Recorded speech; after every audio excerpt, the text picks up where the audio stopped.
지구 혁명을 향한 도전. 인간과 환경을 말하다. 이케다 다이사쿠, 에르스트 유, 폰 바이츠 제커. 냉전 종식 후에도 세계로 확산되는 핵 위협. 이케다, 아버님과 어머님이 서로 얼마나 절대적으로 신뢰하셨는지 제게도 전해집니다. 피에트 교수는 앞장에서도 등장하셨는데 아버님과 같이 투쟁한 맹호로 평화에 대한 신념을 관철한 분이지요. 피에트 교수는 박사께서 소개한 지금 여기서를 통해 카를 프리드리히 폰 바이트제커를 통해 나는 1939년 2월 내가 원자 시대의 개막을 동시에 체험하고 있다는 것을 알게 되었다라고 썼습니다. 즉, 오토 한이 우라늄 핵 분열을 발견 1938년 12월 한 후 원자폭탄이 제조될 가능성이 있다는 것을 우려한 아버님이 피이트 교수를 찾아가신 것이지요.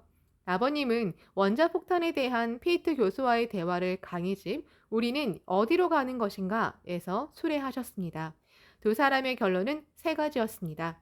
첫째, 원자폭탄이 현실적으로 가능해진다면 지구상의 누군가는 그것을 실제로 제조할 것이다.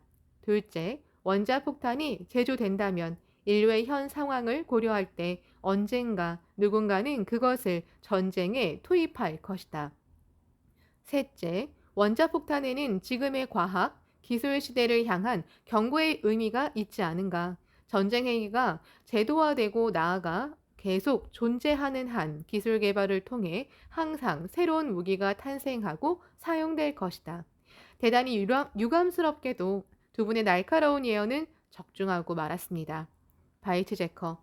그렇습니다. 아버지는 영국 억류 중에 원자폭탄이 투하된 사실을 알게 되셨습니다.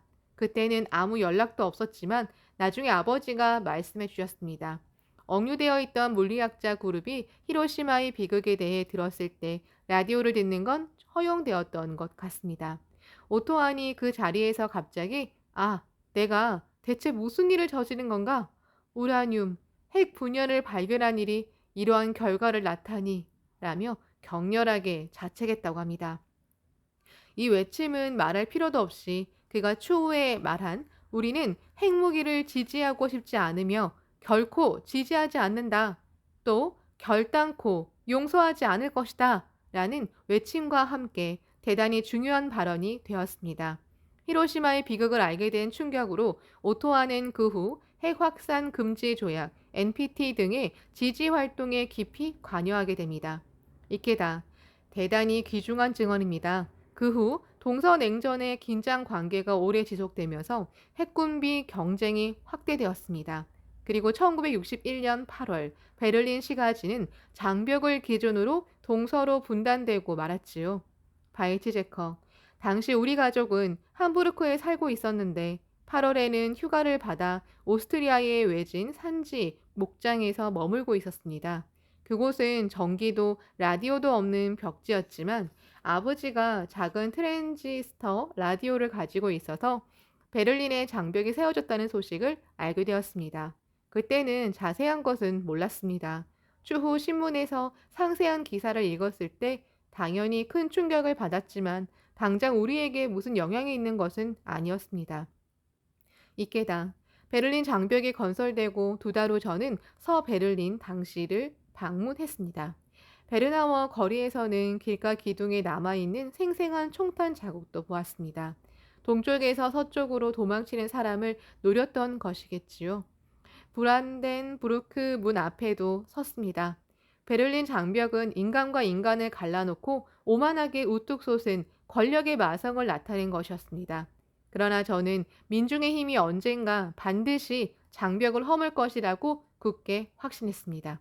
그리고 불신과 대립을 극복할 대화의 투쟁을 청년의 힘으로 일으키겠다고 마음 깊이 다짐했습니다. 그런 만큼 28년 뒤인 1989년 장벽이 붕괴되고 독일의 분단이 해소되었을 때 대단히 감회가 깊었습니다. 바이트제커 대통령은 과거 베를린 장벽을 반인간적인 건축물, 인간성을 거부하는 정치가 화석화한 것이라고 주장하고 장벽의 붕괴를 인간성의 승리로 받아들이셨습니다. 바이츠제커, 숙부 리하르트가 철의 장막과 베를린 장벽을 시대에 역행하는 비인간적 이데올로기의 상징이라고 간파한 것은 이상한 일이 아닙니다. 1989년 베를린 장벽이 붕괴되었을 때 저는 50살이었고 당시 서독의 수도인 본에 살면서 유럽 환경 정책 연구소 소장을 맡고 있었습니다. 만약 장벽이 붕괴되기 반년 전에 독일 통일을 바라느냐는 질문을 받았다면 그 질문은 현실과 너무 동떨어져서 생각해 본 적도 없다고 대답했을 것입니다. 그러나 통일이 현실이 되었을 때 우리는 모두 깊이 안도했습니다. 유럽인이라면 누구나 그랬듯이 진심으로 저도 조국의 통일을 기뻐했습니다. 우리 독일인은 이러한 결과에 대해 1970년대 초 서독 총리였던 빌리 브란트가 주창한 데탕트 긴장 완화 정책 덕분이며 그것이 최종적으로는 미하일 고르바초프 소련 대통령의 평화적 이행으로 이어졌다고 인식하고 있습니다. 소련과 동독, 독일 민주공화국에서 수구파가 평화적인 이행을 방해하려는 움직임이 있었는데 고르바초프가 이를 저지했다고 합니다. 이에 반해 미국에서는 로널드 레이건 대통령이 악의 제국에 취한 강경한 대책이 공산주의를 종식시킨 요인이라고 보는 견해가 있습니다만 우리는 이 견해에 공감할 수 없습니다. 이케다. 말씀하신 뜻은 잘 알겠습니다. 냉전 종식은 서방 측의 승리, 자본주의의 승리라고 단편적으로 이해되었고 이후 신자유주의와 시장주의로 방향을 트는 움직임이 강해졌습니다. 그리고 이데올로기를 대체할 새로운 대립축으로 문명의 충돌이 제기되면서 내전과 분쟁이 격화되었습니다. 냉전 시대의 유산인 핵무기 또한 베를린 장벽이 붕괴되고 20년이 지난 지금도 다모클레스의 검처럼 인류의 머리 위에 매달려 있습니다. 분명 냉전이 종식됨으로써 인류 멸망으로 이어질 수 있는 전면적인 핵 전쟁의 위험은 멀어졌는지도 모릅니다. 그러나 한편으로 핵 확산 기세는 끊임없이 지역 긴장을 고조시키는 요인이 되었고 어떠한 계기로든 핵무기가 사용될 우려는 더 높아졌습니다. 과거 박사의 아버님은 원자폭탄을 결코 사용할 필요가 없기를 바라면서도 위협 때문에 소유하는 것은 절벽 위에서 춤을 추는 것과 같다고 경고하셨습니다. 실제로 핵 보유국 간의 대치 상황은 핵무기를 가진 나라가 증가하면서 더 위태로워졌습니다. SGI에서는 이러한 상황을 타개하기 위해 어느 나라든 예외 없이 핵무기를 법으로 금지하고자 핵무기 금지 조약 제정을 다양한 단체와 협력하며 호소해 왔습니다. 현재는 핵전쟁 방지를 위한 국제의사기구의 핵무기 폐기 국제 캠페인에 협력하는 형태로 조약 제정을 촉구하는 연대를 넓히는 활동을 하고 있습니다. 재작년 2010년에도 일본 청년부가 중심이 되어 227만 명의 서명을 유엔 사무총장과 핵 확산 금지 조약 NPT 재검토 회의 의장에게 제출했습니다.